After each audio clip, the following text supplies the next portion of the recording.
ఇటువంటి చాలా జరగబోతున్నాయి. ఇప్పుడు ఈ టూర్ ఎండ్ అయిన తర్వాత వచ్చే ఆ ఫైనల్ సమ్మరీలోనే ఇంకా చాలా ఉండబోతున్నాయని మేము ఆశిస్తున్నాం. రైట్, మనతో పాటు చంద్రశేఖర్ గారు, జనసేన ఇన్ఛార్జ్ పుట్టపర్తి. నమస్తే చంద్రశేఖర్ గారు. నమస్తే అండి. చంద్రశేఖర్ గారు, ఒప్పందం వల్ల అసలు ఏ ఏ రంగాల్లో సహకారం అందించనున్నాయి? ఈ ఒప్పందం వల్ల ఆంధ్రప్రదేశ్లోని ఆక్వా రైతులకు ఏ విధంగా మేలు జరుగుతుంది? అమెరికా సుంకాలు విధించిన నేపథ్యంలో రొయ్యల రైతులు చాలా నష్టపోయారు, సంక్షోభంలో పడిపోయారు. అలాంటి రైతులకు ఇవాళ ఆస్ట్రేలియా టూర్తో మంత్రి లోకేష్ ఒక ఊరట ఇచ్చారు రైతులకు అనుకోవచ్చా? ఖచ్చితంగా అండి. ఎందుకంటే మనము గత ప్రభుత్వంలో కూడా చూసాము. ఇప్పుడు నారా లోకేష్ గారు ఆంధ్రప్రదేశ్ లో నిజంగా ఈరోజు మన కూటమి ప్రభుత్వం వచ్చిన తర్వాత రాష్ట్ర ప్రజలకు ఏ విధంగా అయితే మనం మంచి చేయగలుగుతామో అన్ని విధాలా మంచి చేస్తున్నారు. మన నారా చంద్రబాబు నాయుడు గారు అయితేనేమి, పవన్ కళ్యాణ్ గారు అయితేనేమి, లోకేష్ గారు అయితేనేమి, బీజేపీ సహకారంతో ఖచ్చితంగా ఇది ఆక్వా రైతులకు మంచి శుభపరిణామమే. ఎందుకంటే నారా లోకేష్ గారు ముందరుండి ఆస్ట్రేలియా పర్యటనలో కూడా మనం చూసాము. ఈ సుంకాలు అమెరికా ఎగుమతులపై ఈ సుంకాల మొత్తం గురించి చాలా బాగా ఇచ్చేశారు.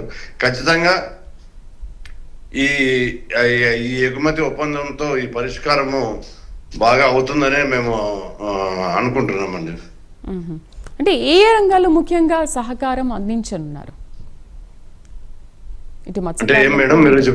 ఏ ఏ రంగాల్లో సహకారం అందించనున్నాయి అంటారు? ఆస్ట్రేలియాతో చేసుకున్న ఒప్పందంలో ఇటు మత్స్యకారులకు కానీ ఇటు రొయ్యలకు కానీ ఏ విధంగా మార్కెటింగ్ చేసుకోవడం, ఏ విధంగా సహకారం అందించుకోబోతున్నారు? అంటే ఆస్ట్రేలియా నుంచి మీకు, మీ నుంచి ఆస్ట్రేలియాకి ఎలాంటి అండర్స్టాండింగ్ ఉంది?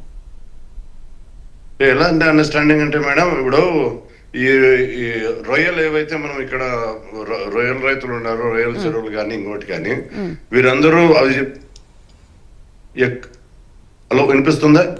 ఇప్పుడు వినిపిస్తుంది, చెప్పండి. ఇక్కడ ఎక్కువ ప్రొడక్షన్ అయితే బాగుంది. ప్రొడక్షన్ దాన్ని కరెక్ట్ గా మార్కెటింగ్ చేసుకునే దానికి ఈ నారా లోకేష్ గారు నడుం బిగించి ఖచ్చితంగా వీళ్ళందరికీ ఇచ్చారనుకుంటే ఈ విషయం మీద గతంలో మా జనసేన పార్టీ ఎమ్మెల్యే బొమ్మిడి నాయకర్ గారు కూడా చాలా బాగా ప్రభుత్వానికి కూడా విన్నవించుకున్నారు.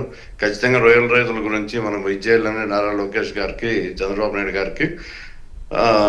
ఖచ్చితంగా ఈ విధంగా అయితే రొయ్యల రైతులు అయితే మాత్రం చాలా బాగుపడతారండి. ఈ విషయం లోకేష్ గారు చేస్తున్న కృషికి వాళ్ళు చాలా అన్ని విధాల వాళ్ళు థ్యాంక్స్ చెప్పాలండి. వెంకటేశ్వర రెడ్డి గారు చెప్పండి. సోదరులు ఇప్పుడు అక్కడ కుదుర్చుకున్న ఒప్పందం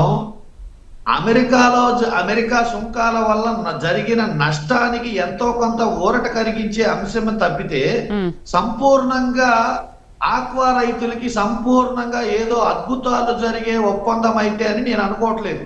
ఎందుకంటే ఒప్పందం జరిగింది, దాని యొక్క వివరాలు కానీ ఎన్ని వేల టన్నులు మనం ఎక్స్పోర్ట్ చేసుకోవచ్చు, సుంకం ఎంత తగ్గించారు, ఎంత తగ్గింది, ఆ తగ్గిన సుంకం వల్ల ఎంత ప్రయోజనం అనేది ఇంకా డీటెయిల్స్ ఏమి ప్రభుత్వం వివరించలేదు. ఇంకొక విషయం ఏంటంటే అక్కడ ఇది మన భాషలో మామూలుగా నార్మల్ వాడుక భాషలో చెప్పాలంటే ఇది పచ్చి వ్యాపారం, పచ్చి సరుకు వ్యాపారం. అంటే ఒప్పందం జరిగిన వెంటనే త్వరితగతిన దీన్ని అమలు జరిపి ఎక్స్పోర్ట్ చేయగలిగితేనే రైతులకు మేలు జరుగుతుంది. దీన్ని మాట్లాడేసాము అంతా జరిగిపోతుంది అనే పద్ధతిలో మనం ఎప్పటికో జరుగుతుంది అనే పద్ధతిలో గనక మనం ప్రచారం చేసుకుంటే ఖచ్చితంగా రైతులు ఇంకా ఇబ్బంది పడే పరిస్థితి ఉంటుంది. అంటే ఏంటి, ఇప్పుడు ఒప్పందం చేసుకున్న తర్వాత వెంటనే దాన్ని అమలు పరచాలి అని అంటారా? ఇప్పుడు అక్కడ నుంచి రావాలి కదా, రావాలి ఇక్కడ వాళ్ళతో మాట్లాడాలి, ఓకే రైతులతో కూర్చొని మాట్లాడి ఒప్పందం చేసుకున్నామని చెప్పాలి, రావాలి. ఇక్కడ రైతులతో ఇక్కడ ప్రొడక్టివిటీ విపరీతంగా ఉంది. ఇది పచ్చి సరుకు వ్యాపారం నిల ఉండేది కాదు. నిల ఉండే అంత సామర్థ్యం ఏ రైతు దగ్గర, నిలవ పెట్టుకునే అంత సామర్థ్యం ఏ రైతు దగ్గర ఉండదు. దానికి ప్రభుత్వం గిడ్డంగులు ఏర్పాటు చేయాల్సి ఉంది. గిడ్డంగులు ఏర్పాటు చేసి ప్రాసెసింగ్ యూనిట్స్ ఏర్పాటు చేసేసి ఎక్స్పోర్ట్ అయ్యేదాకా రైతుని ఆదుకోవాల్సిన పరిస్థితి ఇక్కడ ప్రభుత్వానికి కూడా ఉంది. ఇవన్నీ చేసుకుంటూ ఆ ఒప్పందాన్ని త్వరితగతిన అమలు చేస్తే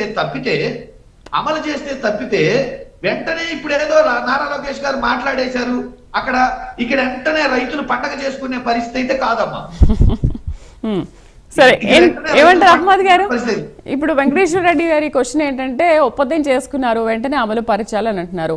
మరి రావాలా వద్దా? అసలు ఇండియాకి ఎప్పుడు తిరిగి వస్తారు ఏంటి? ఇక్కడ రైతులతో ఎలాంటి అవగాహన కార్యక్రమాలు నిర్వహిస్తున్నారు, ఎలాంటి శిక్షణ కార్యక్రమాలు, వాళ్ళని ఎలా ప్రిపేర్ చేస్తున్నారు? ఓకే, ఆయన అడిగిన క్వశ్చన్కి మీరు చాలా ఫాస్ట్గా చెప్పండి, ఎందుకంటే ఇప్పుడు లోకేష్ అక్కడ నుంచి వచ్చి అంత ఫాస్ట్గా ఇక్కడ చేయలేరు కాబట్టి మీరు ఆయనకు ఫాస్ట్గా రిప్లై ఇవ్వండి. అంటే దీంట్లో అంటే మెయిన్ సార్కి అర్థం కావాల్సింది ఏంటంటే ఇది ఒక government process, right? Indian government officers చేయాల్సిన ప్రాసెస్ మన దానిగా, అందుకే డే 1 డే 2 లోనే అది ఎజెండాలో పెట్టుకోవడం జరిగింది. ఎంత త్వరగా అయితే అంత త్వరగా దీన్ని క్లోజ్ చేయాలని చెప్పి అది క్లోజ్ చేయడం జరిగింది. ఏదైతే వాళ్ళ పేపర్ ప్రాసెస్ కంప్లీట్ చేసుకొని ముందు న్యూస్ ఎప్పుడైతే బయటకు వచ్చిందో దాంట్లోనే వాళ్ళ అగ్రిమెంట్ ఇవన్నీ నారా లోకేష్ గారి ట్వీట్ లోనే షేర్ చేయడం జరిగింది. కాబట్టి 2 రైతుల పరంగా సార్ చెప్తున్నారు, ఏదో రైతులు డైరెక్ట్ గా ఎటు ఎక్స్పోర్ట్ చేయరు. ఈ రోజు మన ఇటు పక్క భీమవరం వైపు కానీ లేకపోతే నెల్లూరు జిల్లాలో కానీ ఉన్న ప్రాసెసింగ్ యూనిట్స్ ఉన్నాయి. వాళ్ళందరికీ ముందు భరోసా కడితే they start taking up the goods కదా. కాబట్టి అందుకోసమే ఈ యొక్క న్యూస్ ని షేర్ చేయటం, అలాగే వాళ్ళందరూ ఏర్పాట్లు చేసుకుంటారు. ఈ రోజు అనేక ఎక్స్పోర్టర్ చెన్నైలో కానీ నెల్లూరులో కానీ ఇక్కడ ఉన్న వాళ్ళందరూ వాళ్ళ ప్రాసెసింగ్ యూనిట్ కి తీసుకోవటం, ఇదంతా యాక్చువల్ ప్రాసెస్ లో జరుగుతా ఉంది. ఎక్కడ సరుకు ఆగదు. ఎక్కువ సుంకాలున్నా వాళ్ళు వచ్చే ప్రాఫిట్స్ తగ్గించుకొని రైతులకి ప్రాఫిట్ తగ్గించి ఈ ప్రాసెసింగ్ అన్నది జరుగుతా ఉంది. కాబట్టి ఇప్పుడు ఆస్ట్రేలియాతో జరుగుతున్న దాని వల్ల ప్రాఫిట్స్ ఇంకా పెరుగుతాయి. గతంలో లాగా వాళ్ళ యొక్క లాభాలు ఉండటం జరిగింది. కాబట్టి నేననేది ఏంటంటే ఇది కంటిన్యూస్ ప్రాసెస్ జరుగుతుంది. కానీ అన్నగారు చెప్పేది ఏంటంటే అక్కడ సంతకం పెట్టారు, ఆ సంతకాన్ని అర్జెంట్ గా తీసుకొచ్చి ఇక్కడ చేసేయాలన్నది దానికన్నా మీకన్నా ఎక్కువ ఏంటంటే